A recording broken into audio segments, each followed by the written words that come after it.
So we all know Japan has a constitution that's famously dedicated to peace. But what does that actually mean for its military, the self-defense forces? In this explainer, we're going to dig into a really fascinating question. How exactly does a nation honor its defenders when their main job isn't about conflict but about service? You know, this question really gets to the very heart of Japan's modern identity. I mean, think about it. If your country has a pacifist constitution, how do you celebrate your military personnel? It feels like a total paradox, right? Well, let's dive in and see how they pull it off. A huge part of the answer, it turns out, can be found at this one special event, the National Self-Defense Officer Commendation Ceremony. This is really where the whole story of Japan's modern defenders comes to life.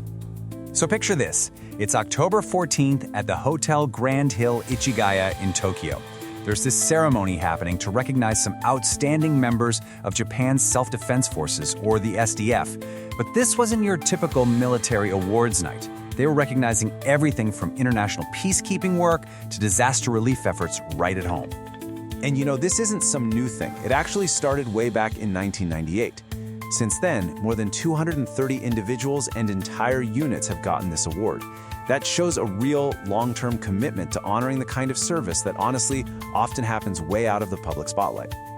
But here's what makes this award really truly different. It's all about who is behind it. It's not the government and it's not the military itself.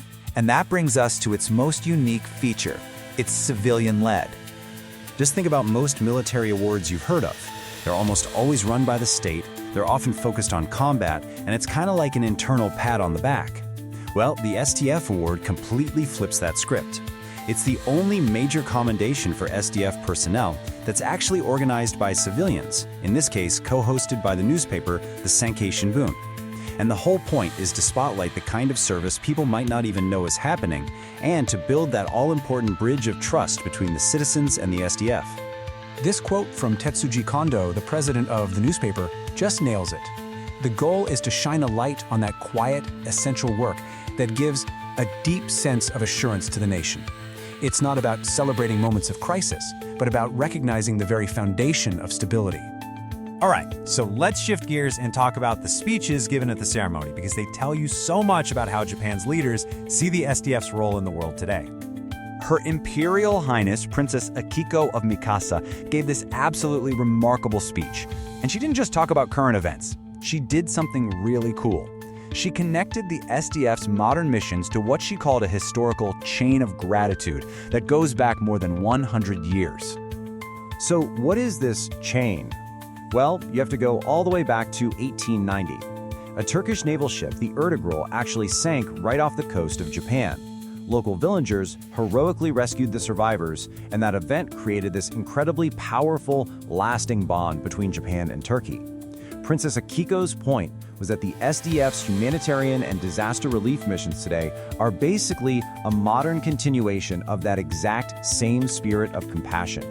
And her closing words? Wow, they were a powerful call to action, framing what the SDF does as a noble service for peace. It's this message that really emphasizes pride in their world-class ability, but always, always in the service of stability and peace. And it wasn't just the princess saying this. The Ministry of Defense completely echoed the sentiment.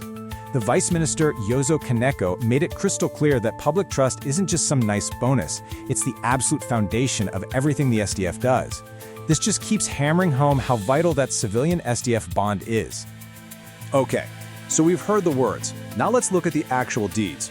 What does this service for peace look like in the 21st century? Well, let me tell you, the answer is incredibly diverse.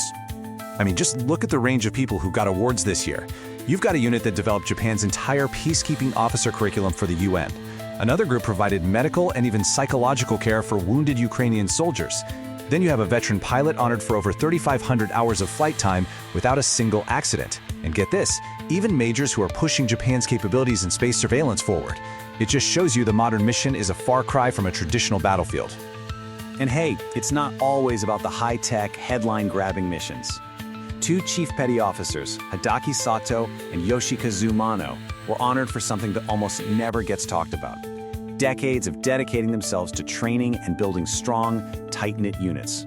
Their work is the bedrock, the essential stuff that makes all the other missions even possible.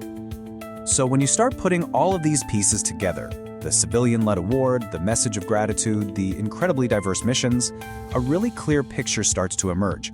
It's a picture of what the SDF's core identity really is today. Colonel Kuniyoshi Watanabe, accepting the award for all the recipients, just captured this identity perfectly. He talked about being a driving force in creating peace. I mean, that's not the language of conquest, is it?